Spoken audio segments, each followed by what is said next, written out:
may patong sa ulo, ikakasal sa linggo. Kapag inalis, ikakasal sa Lunes. Nya! Sa pag-aaral sa school sa elementary, dito tayo natututo mag-addition, mag-subtraction, magbasa, magsulat, mag-solve ng problem, mag-divide, at mag-solve ng x squared plus 2x plus 2. Pero syempre, hindi mawawala ang pagpapasaway sa school. Noon, usong-uso sa amin na kapag nawala ang teacher, tahimik lang, hindi nakikipagkwentuhan, at walang ginagawang gulo. At higit sa lahat, iginagalang ang bawat isa. Pero syempre, kasinungalingan lahat yan. Pagkalis ni teacher namin, lahat nagkakagulo na. May mga babaeng nagchichismisan, may mga nag-iiritaan, may mga lalaki nagtataya-tayaan, at puno na ng mga sulat ang blackboard at halos maubos na ang chalk. Kaya naman para makontrol ang krimen na ito, nakaisip ng magandang taktika ang mga teacher natin. Kaya kumukuha sila ng isang bata na pinaka-loyal sa kanila at hindi magtataksil para maglista kung sino ang maingay, ang tumayo at palipat-lipat ng upuan. So noon nga, umalis yung teacher namin at may naatasan na maglista ng maingay. At talaga namang nabalot ng katahimikan ang buong silid-aralan. Ang tagalista ay talaga namang maingat at masinsinang naghahanap ng una niyang mabibiktima. Oy, huminga lang naman ako Hindi naman ako nag-iingay. Bakit? Hindi pa pag-iingay ang ginagawa mo? Dagdagan kita lalo! Oh, nag-iingay ka rin naman. Ilista mo sarili mo. Ilista mo. Ilista mo yan.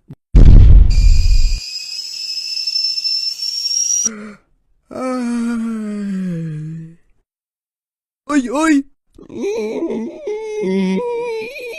May isa rin kaming kaklase na hindi natatakot sa teacher. Kasi sa halip na mga bata yung binubuli niya, yung teacher mismo namin. So noon may teacher kami na maikli lang ang buhok na medyo may edad na. At yung tawag ng kaklase namin sa kanya, Dora!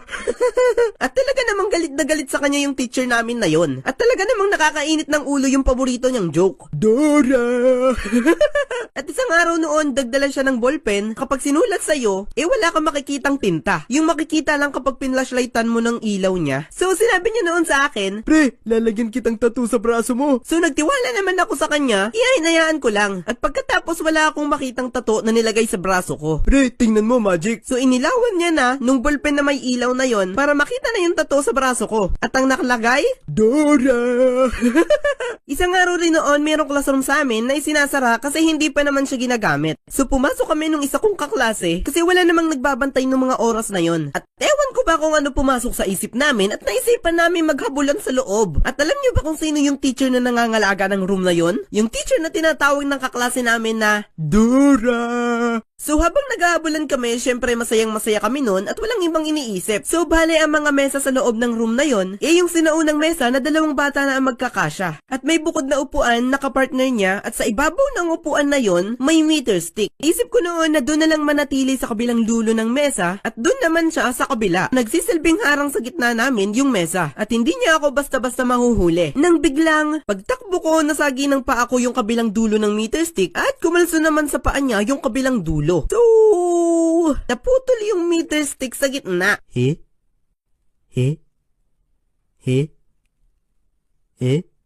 Nagets agad namin na kaming dalawa talaga ang nakasira, so lumabas na agad kami ng room at isinira yung pinto at umaasang hindi nila malalaman na kami ang nakaputol nun. Ilang oras pa lang ang nakakalipas, ipinatawag na kami ng teacher na nangangalaga ng room na yon at hindi na kami nakatanggi. Then sabi nung teacher na yon, hindi sa akin yung meter stick na yan. Kay Teacher May, pumasok-pasok kayo dito tapos paglabas nyo, putol na yan. Ngayon, hindi ko alam kung paano isasauli yan sa kanya. Kayo ang magsauli niyan ngayon at ipaliwanag nyo na kayo ang nakasira Apo? Yung kaklase ko, dali-dali siyang kumuha ng tape at ipinagdugtong ang naputol na meter stick habang ako medyo tulala pa at sabi niya, Uy, tulungan mo ako dito. So itinape niya yung meter stick habang ako yung tagahawak. Pagpunta namin siya yung nagdala ng meter stick habang ako pasunod-sunod lang sa kanya. Nung naglalakad na kami papunta sa room ni Teacher May para magsauli ng putol na meter stick, hindi kami umiimik dahil sa kaba. At nung nakarating na kami doon, Teacher May, ito na daw po yung meter stick. Medyo busy yung teacher na yun sa pagtuturo niya, kaya tumango na lang siya. Tapos dumiretso na siya palabas ng classroom. So ako naman napasunod-sunod lang sa kanya, iniisip ko noon, hala, hindi niya sinabing kami ang nakaputol? Okay lang kaya yon? At pagkatapos noon, hindi na kami tinanong nung teacher na may-ari ng meter stick kung bakit yun naputol. Siguro iniisip niya na si teacher yung nakaputol noon, kaya hindi niya na binanggit. Nakaligtas. Noong elementary, taon-taon rin na may intrams, or yung intramurals, kung saan idinadayo yung mga bata para ilaban sa ibang school ng basketball, badminton, chess, at iba pa. So noon nagpa-practice yung mga ilalaban na estudyante sa volleyball, nakikilamot ako ng bola kapag lumalabas na sa ring at masyado nang lumalayo sa mga player, or kapag na-out. So noon na-out ulit yung bola at tumalbog-talbog sa malayo. So ako natagalimot, hinabol-habol ko yung bola at habang humahabol ako dun, isa mismong bola lang talaga ako nakatingin. As in, hindi ko napapansin yung mga nasa paligid ko, talagang focus. May isang goal. Ang kuhanin, ang bola. So nung malapit ko nang mahuli yung bola, bigla ako nauntog sa ulo ng matigas na bagay. At iniisip ko nun, Sobrang sakit. napahawak ako sa ulo ko kasi talagang lulang-lula ako noon. Pasensya na bro, bato kasi tong ulo ko eh. Okay ka lang? Siya, si Gregorio. Talagang pangalan pa lang niya, itigasin na. Hawak niya yung bola at parang wala lang nangyari. Wala man lang siyang lula na naramdaman. Samantalang ako, umiikot pa ang paningin at tulala pa rin. Okay ka lang, pre? Grabe yung ulo niya. Hindi man lang siya nasaktan. Parang bato. Nung elementary ko rin naranasan na mahampas ng kaklase ko sa muka. So noon, naglalakad kami pa uwi, din itong si Jazz, kasabay namin sa paglalakad. Nasaunahan siya at ako ang kasunod niya. At may hawak siya na plastic kung saan doon nakalagay yung kanyang mga baunan ng kanin. So noon, napagtripan ko siyang asarin kasi nalaman ko yung palayaw niya. Ting gabi. Natawa ko sa palayaw niya. Ha? Puting gabi? Mahilig ba siya sa gabi kaya puting gabi ang palayaw niya? Hoy, puting gabi. Ikaw pala ay gabi. Ginataang gabi. Siningang na gabi. Pinangat na gabi. Puting gabi. Nga! Then biglang, umarap siya sa akin kasunod ang kanyang nakamamatay na hampas gamit ang plastic na may lamang baunan ng kanin. At sa paglapat ng plastic cellophane na may lamang baunan ng kanin sa mukha ko, iramdam ko na parang tumama yung kantuhan nun sa mukha ko. At ramdam ko nangapal yung mukha ko, literal. Hindi ko inakala nga hampasin niya ako agad-agad ng ganun kalakas na walang pasabi. Kasi iniisip kong sasabihin niya, si Tony naman, nang aasar. Pero ang ginawa niya, hinampas niya na agad ako. At mula noon, hindi ko na ulit siya inasar. At syempre sa school, hindi rin mawawala ang assign-assign ng mga naglilinis. Yung cleaners ba? So noon sa amin kapag naglilinis, may mga magkakatulong sa bawat araw. May kanya-kanyang assign sa paglilinis ng CR, classroom, backyard, at front yard. At hindi mawawala dyan ang mga mahihilig tumakas at bigla-bigla na lang nawawala. Siya, si John. Siya yung pinsan ko, nakaklase ko rin. So itong si John, tuwing naglilinis kami, palagi siyang inirereklamo ng mga kagrupo niya na hindi raw tumutulong sa kanila kapag cleaners. Pero kapag tinitingnan nila yung upuan niya, nandun pa yung bag niya. Ibig sabihin, hindi talaga siya umuuwi, nasa school pa rin siya. Kaso nga lang, hindi siya tumutulong sa paglilinis. At ang tanong sa isip namin, nasaan kaya si John? Kung hindi siya tumakas sa paglilinis at hindi siya umuwi sa kanilang bahay, Nasaan si Jan? Hindi kaya kinukuha siya ng mga engkanto kapag hapon? hanggang isang araw noon habang naglalakad ako at napadaan sa room ng grade 4,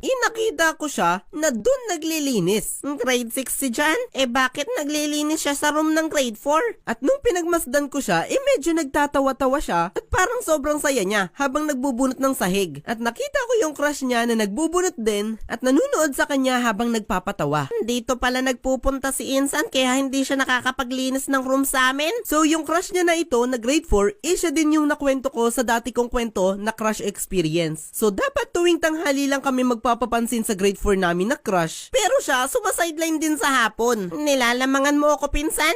Napakatindi mo, Insan. Kahit anong oras, nagpupursige ka pa rin. At pagkabalik ko sa room, isinumbong na pala siya ng mga kagrupo niya sa cleaners. Ma'am, si Jan po, hindi tumutulong sa amin sa paglilinis. Oo nga po, ma'am. Nagpapapansin lang siya dun sa crush niya sa kabilang room. Then sabi ng teacher namin, hayaan nyo na. Nagbibinata lang talaga si Jan. Hayaan nyo na lang siya dun. So iniisip ko nun, Ang bait naman ni ma'am.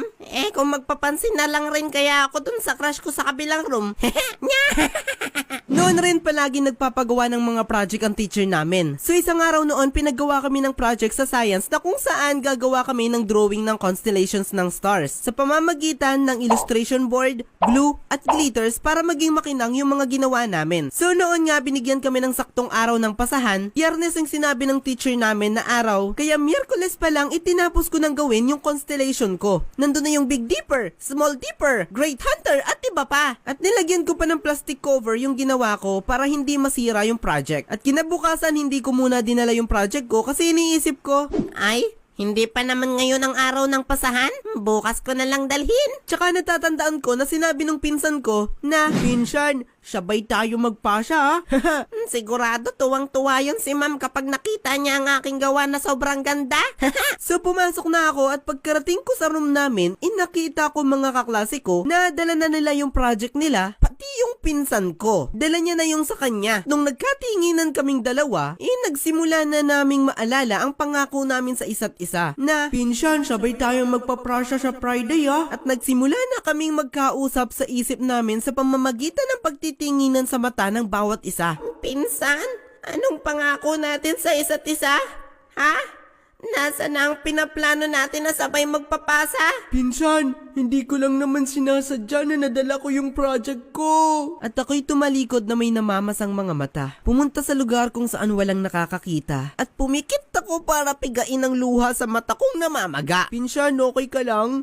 Kasi, nadala ko yung akin. Kasi, pala ko talaga bukas ipasa. Pero dinala ko na ngayon para hindi na ako magdala bukas. Hindi pinsan, okay lang yun. Wala naman sa akin yun. At nung mga oras na yon, chinecheck na ng teacher yung mga project nila. Alam ko na, Pinsan, tanong natin kay ma'am kung pwede pa magpasa bukas. Then nung tinanong namin, pwede pa, kaso may bawas na. So iniisip ko noon, Ha? Siya naman may sabing Biyernes pasahan, di ba? Tapos ngayong Webes magpapasa ang marami, may minus na yung magpapasa ng Biyernes. Ang unfair mo, ma'am! at muli akong pumikit, pinigang muli ang tubig na pinroduce ng aking katawan para ilagay sa aking lalagyan ng luha. At doon na nga tumulong muli ang likido sa aking mga mata. Sorry pero nung bata talaga sobrang iyakin ko lang. Alam mo ba yung feeling na kapag pinipigilan mo yung pag-iyak mo at habang pinipigilan mo, ramdam na ramdam mo talaga yung presensya ng isang malaking bato na parang nakabatangal sa iyong lalamunan. Tapos parang hindi ka na makahinga.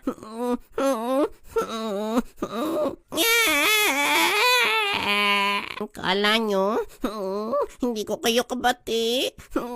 At nitong nakaraan lang, sumilip ako sa bintana habang tinatype sa cellphone tong script na to, bigla kong naamoy ang halimuyak ng damo na nagpaalala sa akin ng nakaraang lumipas. So naalala ko bigla yung ginagawa namin nung elementary kami, ang paggagamas. At kung di mo ba nararanasan maggamas, Halika, maggamas ka dito. so noon nga kapag inuutusan kami na buong klase na maggamas, tuwang-tuwa kami kasi walang klase. Ito ang pinakagusto ko. Walang klase. Makakalaya na ako mula sa kulungang ito at sa impluensya ng tayutay. So noon kapag naggagamas kami, talaga namang kawawa ang mga damo sa amin kasi nagpapapuri kami sa teacher namin na, Tingnan mo, teacher, nabunot ko to. Ang lakas ko, no? 99 dapat grade ko, pero lahat yan ay pagpapanggap lamang kasi kapag hindi siya nakatingin, ang ginagawa lang namin, Ang may patong sa ulo, ikakasal sa linggo. so dali-daling inaalis talaga nila yung mga patong nila sa ulo at kapag naalis na nila yung patong, Kapag inalis, ikakasal sa Lunes. Nya! at grabe sobrang saya na kapag nagagawa ko yon. At kapag walang klase, may ginagawa kami ng mga kaklase ko para paglaruan ang mga sarili naming damdamin. So noon, hindi naman ako mahilig sa mga inlove-inlaban na yan, no? Pag-ibig. So noon may nakita akong mga kaklase ko na parang pinagmamatch nila yung mga sarili nila sa crush nila. Nakita ko na gumagawa sila ng flames kung saan inilalagay nila doon yung pangalan nilang dalawa ng crush nila, then gagawa ng flames method. Tapos hahanapin kung may letters ba ng flames sa pangalan nilang dalawa. Ilan ang F sa pangalan yung dalawa? 0. Ilan ang L? 0. Ilan ang A?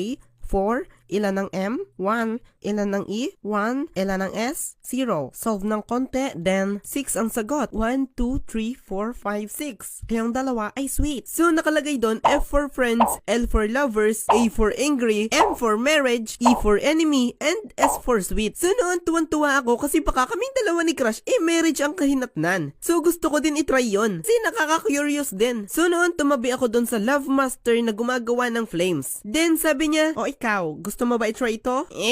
Hindi Hindi ako interesado dyan.